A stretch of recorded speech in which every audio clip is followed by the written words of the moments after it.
Si tienes diabetes y todavía no sabes esto, prepárate porque lo que voy a compartirte hoy va a cambiar completamente la forma en que ves tu plato y tus números.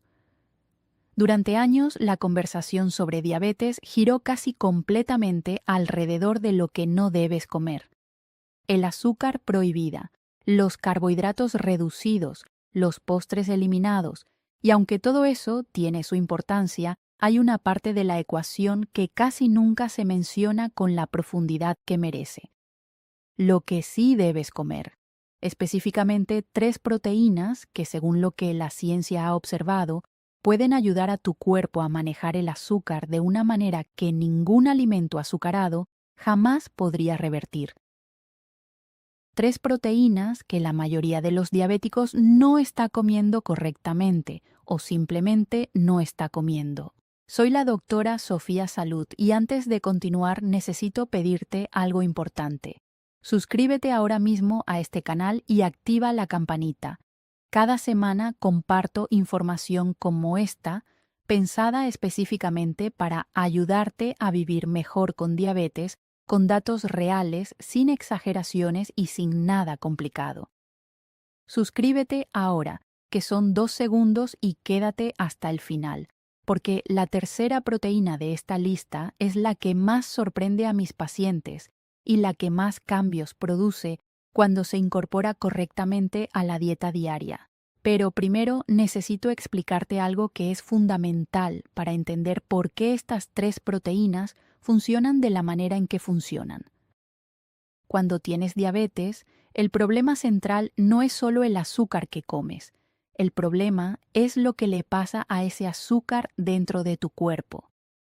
La insulina, que es la llave que permite que el azúcar entre a las células para convertirse en energía, no está funcionando bien. O tu páncreas produce menos de la que necesitas, o tus células se han vuelto resistentes a ella. El resultado en ambos casos es el mismo. El azúcar se queda circulando en la sangre sin poder entrar donde tiene que entrar, y eso con el tiempo daña arterias, nervios, riñones y ojos. Lo que hace la proteína de alta calidad en este contexto es algo que pocos explican con claridad.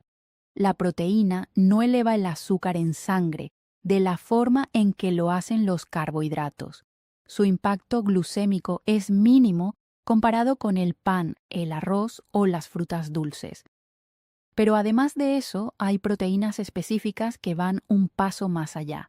No solo no suben el azúcar, sino que, según se ha observado en estudios, pueden ayudar activamente a mejorar la sensibilidad a la insulina, reducir la inflamación crónica que empeora la resistencia insulínica y estabilizar los niveles de glucosa después de las comidas.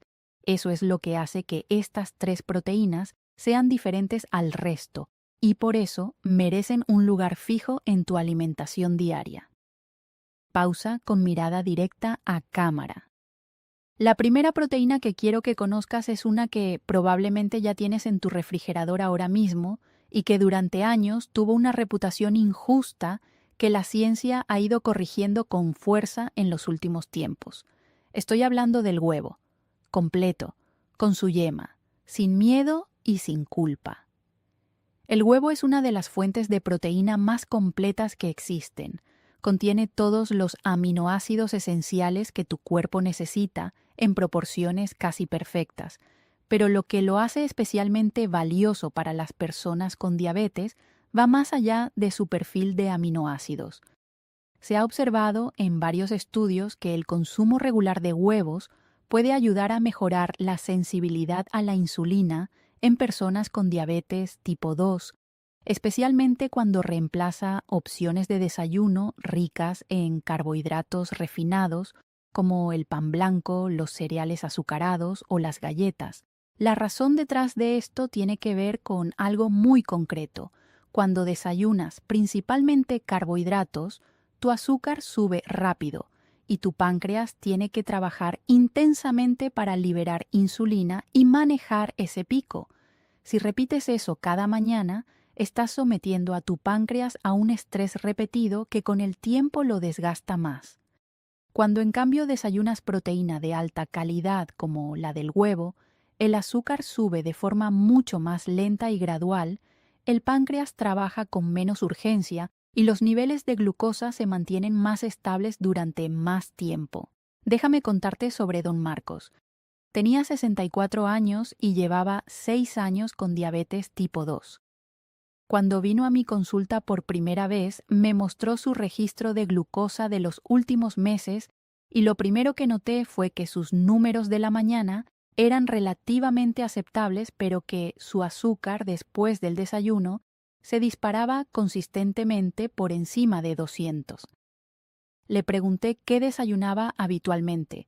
Me describió lo que describían la mayoría de mis pacientes mayores: pan tostado con mermelada o avena con un poco de azúcar o a veces unas galletas con café con leche.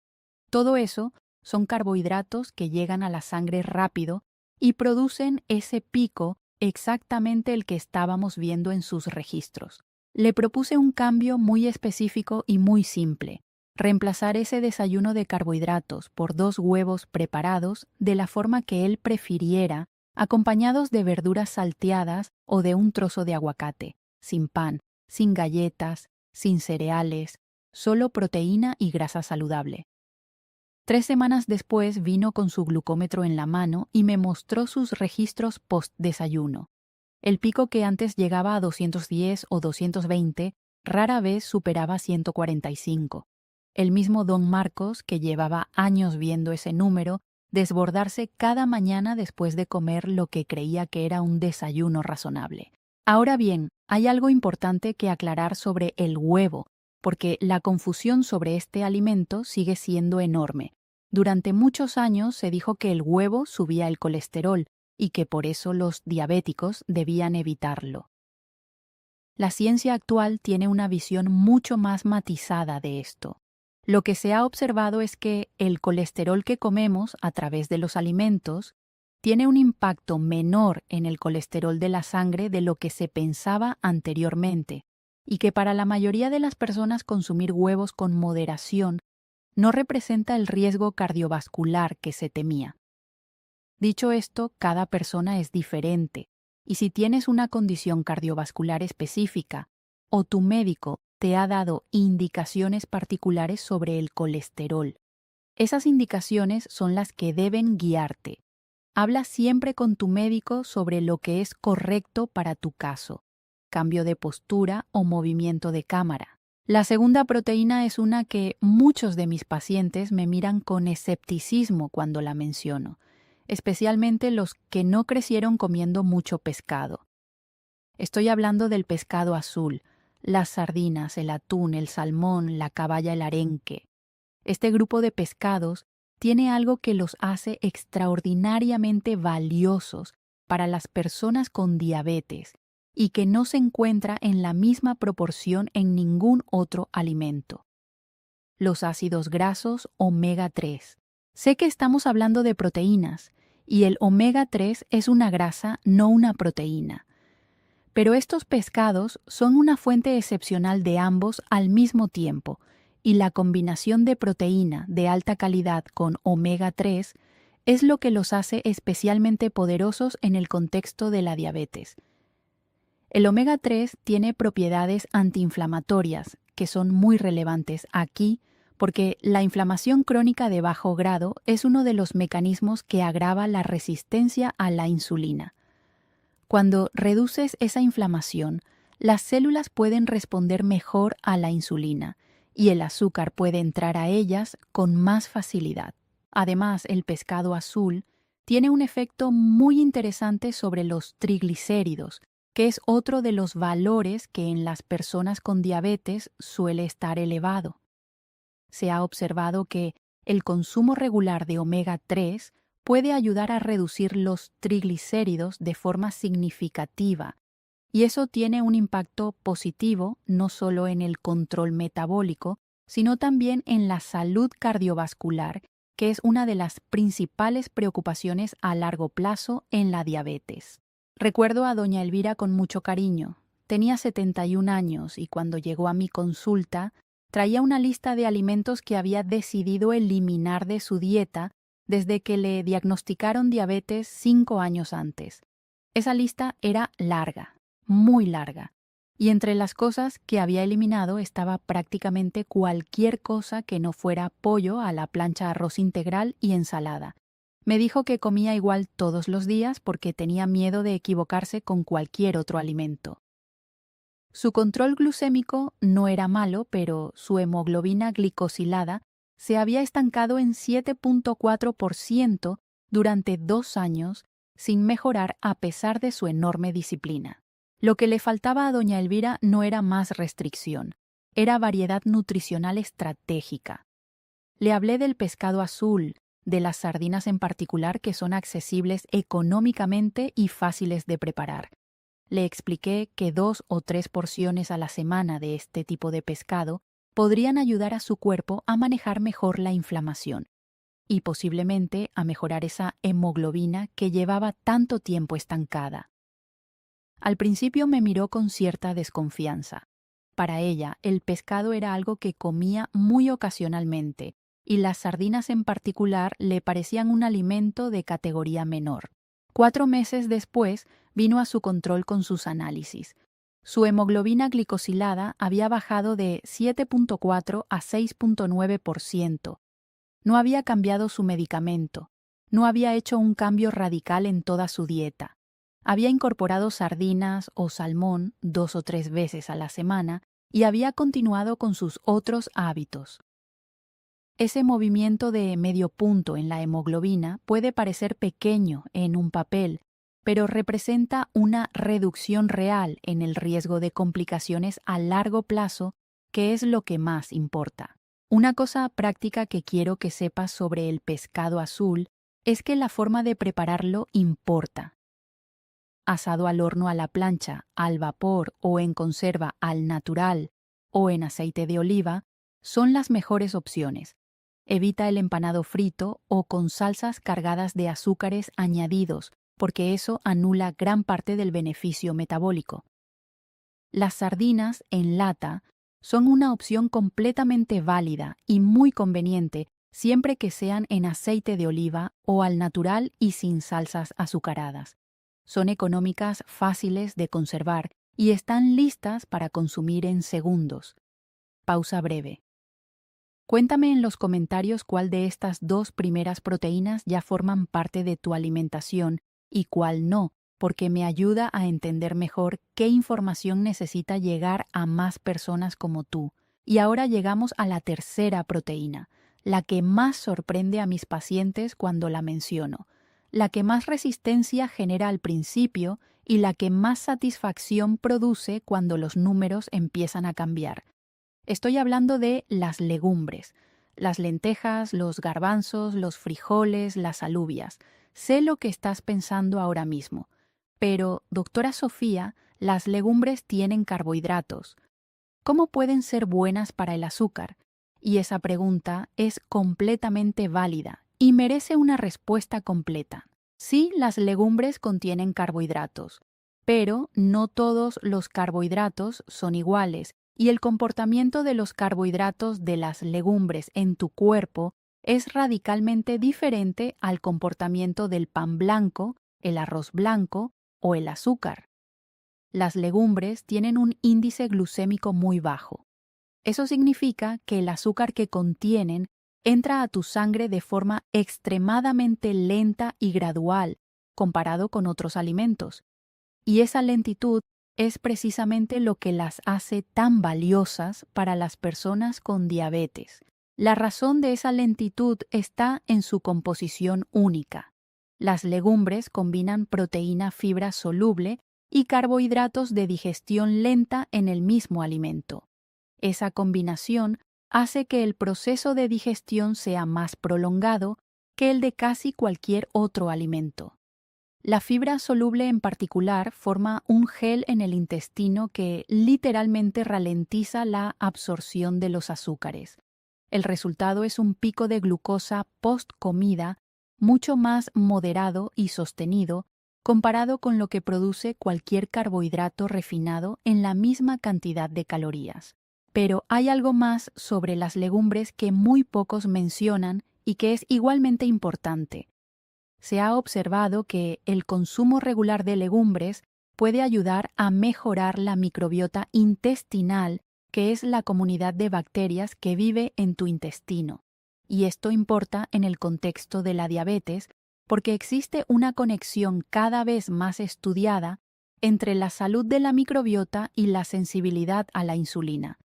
Una microbiota más diversa y saludable parece asociarse con un mejor control metabólico en personas con diabetes tipo 2. Las legumbres, al ser ricas en fibra prebiótica, alimentan a las bacterias beneficiosas del intestino, ayudando a mantener esa diversidad. Don Felipe tenía 67 años y era uno de esos pacientes que seguía las instrucciones con una precisión admirable. Tomaba su medicamento sin faltar ni un día, medía su azúcar religiosamente, había eliminado el azúcar, el pan blanco, los dulces y los refrescos. Pero su azúcar después de comer seguía siendo más alta de lo que a ambos nos gustaba, y su hemoglobina glicosilada se resistía a bajar de 7,8%. Cuando revisé detalladamente lo que comía, encontré algo muy común. Su dieta era demasiado restrictiva y demasiado basada en pollo a la plancha con ensalada y verduras cocidas. Prácticamente no había legumbres en su alimentación porque alguien le había dicho en algún momento que tenían demasiado almidón para un diabético. Le expliqué la diferencia entre el almidón de las legumbres y el almidón del pan o el arroz. Le propuse que incorporara lentejas o garbanzos 3 o 4 veces a la semana en porciones de media taza cocida como parte de su comida principal. Le enseñé a combinarlos con verduras y proteína magra para que la comida fuera completa y equilibrada. Al principio fue escéptico, pero con la disciplina que lo caracterizaba, lo intentó con la misma seriedad con que seguía todo lo demás. 3 meses después su hemoglobina había bajado de 7,8 a 7,3%. Sus registros de glucosa poscomida mostraban picos mucho más moderados en los días en que comía lentejas o garbanzos comparados con los días en que no los incluía. Don Felipe me dijo algo que recuerdo con claridad. Doctora Sofía, pensé que comer más me iba a subir el azúcar, pero resulta que lo que me faltaba era comer mejor, no menos. Eso resume perfectamente lo que las legumbres aportan. Una guía práctica para incorporar legumbres a tu dieta si tienes diabetes. Empieza con porciones pequeñas de media taza cocida y ve aumentando gradualmente para que tu sistema digestivo se adapte. Si no estás acostumbrado a comer legumbres regularmente, pueden causar gases al principio, pero eso tiende a reducirse con el tiempo, conforme la microbiota intestinal se adapta. Combínalas siempre con verduras y proteína para hacer una comida completa y equilibrada. Y si usas legumbres de lata, asegúrate de enjuagarlas bien bajo el agua para eliminar el exceso de sodio antes de consumirlas. Pausa reflexiva. Ahora quiero darte algo que creo que va a ser muy útil en tu día a día. Una forma práctica de combinar estas 3 proteínas a lo largo de la semana sin que se convierta en algo complicado o agotador. El desayuno con 2 huevos preparados de la forma que prefieras, acompañados de verduras, es un punto de partida sólido para la mayoría de los días. El pescado azul 2 o 3 veces a la semana, en la comida principal preparado al horno, a la plancha o en conserva al natural. Y las legumbres 3 o 4 veces a la semana, también en la comida principal o incluso en una cena ligera en forma de sopa o guiso con verduras. No tienes que hacer los 3 en el mismo día. Puedes distribuirlos a lo largo de la semana y la variedad misma es parte del beneficio. Lo que hace poderosa esta combinación es que cada una de estas proteínas actúa sobre un aspecto diferente del problema metabólico de la diabetes.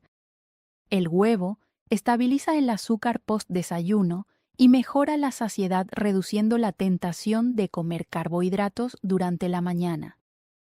El pescado azul reduce la inflamación crónica que agrava la resistencia a la insulina y mejora el perfil de triglicéridos. Las legumbres producen picos de glucosa postcomida mucho más moderados y nutren la microbiota intestinal, mejorando el control metabólico a largo plazo. Juntas forman una estrategia nutricional que puede complementar de forma significativa tu tratamiento médico. Y hablo de complementar porque esto es algo que necesito decirte con total claridad. Ningún alimento, por más beneficioso que sea, reemplaza tu medicamento, tu control médico regular, ni las indicaciones específicas que tu médico te ha dado para tu caso particular. Estas proteínas son herramientas poderosas, pero son parte de un conjunto que incluye medicación, actividad física, sueño de calidad, manejo del estrés y seguimiento médico. No son un remedio milagroso. Son decisiones inteligentes que, sumadas a todo lo demás, pueden marcar una diferencia real en tus números y en tu calidad de vida. Recuerda que este video es solo para fines informativos y educativos. Siempre consulta con tu médico o nutricionista personal antes de hacer cambios en tu alimentación, porque cada persona con diabetes es diferente y lo que funciona para la mayoría puede necesitar ajustes según tu situación particular, tus medicamentos y tus condiciones de salud asociadas. Si este video te dio información que sientes que puede ayudarte o ayudar a alguien que quieres, te pido que lo compartas ahora mismo. Un clic tuyo puede llevar esta información a alguien que lleva años luchando con su azúcar sin saber que le faltaba incluir estas proteínas en su plato. Suscríbete a este canal y activa la campanita para no perderte nada de lo que comparto cada semana. Cuéntame en los comentarios cuál de estas 3 proteínas vas a incorporar primero a tu alimentación. Me encanta leer sus respuestas y saber que esta información está llegando a quienes la necesitan. Te mando un abrazo enorme con todo mi cariño y nos vemos muy pronto en el próximo video. Tu doctora Sofía Salud, siempre aquí para ti.